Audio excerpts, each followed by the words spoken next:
નમસ્કાર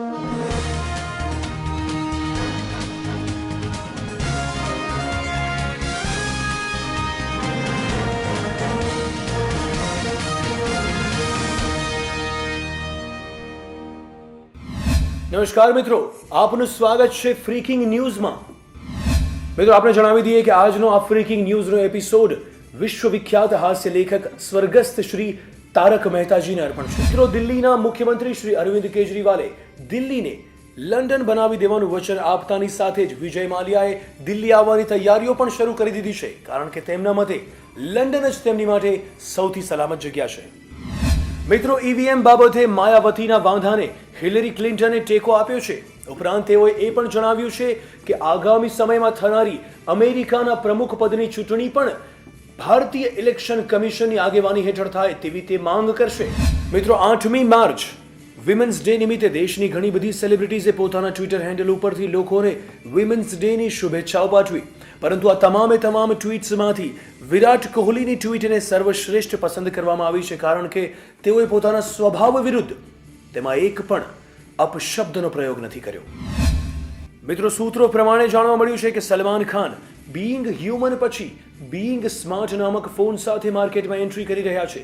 સૂત્રો અનુસાર આ ફોનમાં સલમાન ક્યારે, કયા સ્થળેથી અને કઈ કાર લઈને કયા સ્થળે જઈ રહ્યો છે તે વિશેની તમામ માહિતી જીપીએસ ટ્રેકિંગ દ્વારા આપવામાં આવશે. આ ઉપરાંત ફ્રીકિંગ ન્યૂઝ આપને આ એક્સક્લુઝિવ માહિતી આપી રહ્યું છે મિત્રો કે સલમાન ખાનના આ ફોનમાં ફોટોગ્રાફી બહુ ધાંસુ થાય છે. ખાસ કરીને હરણ ફાડ ફોટોગ્રાફી થાય છે. કરણ જોહરના પિતા બનવાના સમાચાર સાંભળતાની સાથે જ સમાજના કેટલા વર્ગોમાં આશ્ચર્યનો માહોલ છવાયો છે. ત્યારે શાસક પક્ષે એવું કહ્યું છે કે જો કરણ જોહર પણ પિતા બની શકતો હોય તો આનાથી વધારે અચ્છે દિન બીજા શું હોઈ શકે. મિત્રો, સાંભળવા મળ્યું છે કે આઈસીસી ઓસ્ટ્રેલિયાના કપ્તાન સ્ટીવ સ્મિથ માટે સ્ટમ્પ કેમેરાની એકદમ નીચે એક નાનકડું ટેલિવિઝન મૂકવાની પણ વ્યવસ્થા કરશે, જેથી તેને આઉટ થયા બાદ ડીઆરએસની મદદ લેવામાં આસાની રહે. સર્વે અનુસાર એવું જાણવા મળ્યું છે કે સમગ્ર એશિયા પેસિફિક રિજનમાં ભારતમાં સૌથી વધારે ભ્રષ્ટાચાર હોવાનું સામે આવ્યું છે. તો આ સાથે દેશના ઘણા ખરા ભ્રષ્ટાચારીઓમાં નિરાશાનો માહોલ જોવા મળી રહ્યો છે, કારણ કે તેમના પ્રમાણે જો એક નંબરથી આગળ પણ કોઈ બીજો નંબર હોય તો તેઓ દેશને એ સ્થાન ઉપર જોવા માટે તમામ પ્રયત્નો કરી છૂટશે. મિત્રો, મિનરલ વોટર બોટલ ઉપર એમઆરપી કરતા વધારે ચાર્જ લેવા સામે સરકારે લાલ આંખ કરતા દેશના તમામ મલ્ટીપ્લેક્સીસમાં ટિકિટના ભાવો 10 થી 15% વધવાની ભીતિ અર્થશાસ્ત્રીઓએ સેવી છે.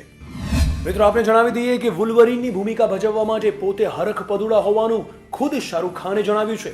ઉપરાંત તેઓએ એ પણ જણાવ્યું કે આ માટે તેમણે પોતાની છાતી પર વાળ ઉગાવવા પડશે અને એ સંદર્ભે તેઓ ટૂંક જ સમયમાં અનિલ કપૂરની સલાહ લેશે. મિત્રો, કચ્ચા આમ કેન્ડીએ રેકોર્ડ બ્રેકિંગ વેચાણ કર્યું હોવાના સમાચાર સામે આવતાની સાથે જ તલાલા અને વલસાડના કેરી પકવતા ખેડૂતોમાં ભયનો માહોલ સર્જાયો છે. તે લોકોનું એવું માનવું છે કે જો આમ જ ચાલતું રહ્યું તો ભવિષ્યમાં તેમની કેરીઓ ખરીદનાર કોણ હશે. મિત્રો, સાંભળવા મળ્યું છે કે નોકિયા અને બીએસએનએલ વચ્ચે ભારતમાં 5G નેટવર્ક લાવવાનો કરાર કરવામાં આવ્યો છે. આ ઉપરાંત બીએસએનએલના એક ઉચ્ચ અધિકારીએ જણાવ્યું છે કે જો આ કરાર લાગુ પાડવામાં આવશે તો એની સાથે જ બીએસએનએલના ગ્રાહકોને ખરેખરો 3G સ્પીડનો અનુભવ થશે. સાંભળવા મળ્યું છે કે 12મા ધોરણ માટે પરીક્ષાની તૈયારી કરી રહેલ એક વિદ્યાર્થીના ઘરે એક પણ સગા સંબંધી ઓલ ધ બેસ્ટ વિશ કરવા ન આવતા વિદ્યાર્થીની તબિયત બગડી ગઈ છે.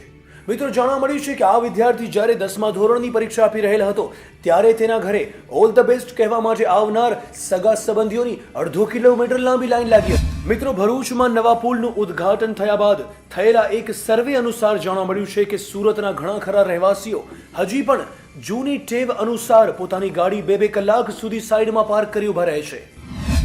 મિત્રો, તાજેતરમાં યોજાયેલી ચૂંટણીમાં પંજાબમાં કોંગ્રેસની તરફથી ઉમેદવારી નોંધાવનાર નવજોતસિંહ સિદ્ધુને પૂરા 42,000 વોટ સાથે અંધાધૂંધ જીત હાંસલ થતા તેઓ બેબાક થયા છે.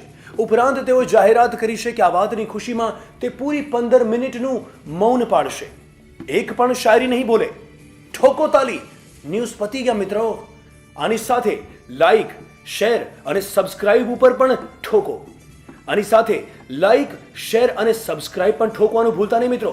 ફરીથી કહું છું, લાઈક, શેર અને સબસ્ક્રાઇબ ઠોકવાનું ભૂલતા નહીં મિત્રો. અરે પાછો કહું છું મિત્રો, લાઈક, શેર, સબસ્ક્રાઇબ ઠોકવાનું ભૂલતા નહીં. અને એની સાથે નીચે ઉપસ્થિત અને આની સાથે નીચે મૂકવામાં આવેલ ઘંટડી પણ દબાવવાનું ભૂલતા નહીં.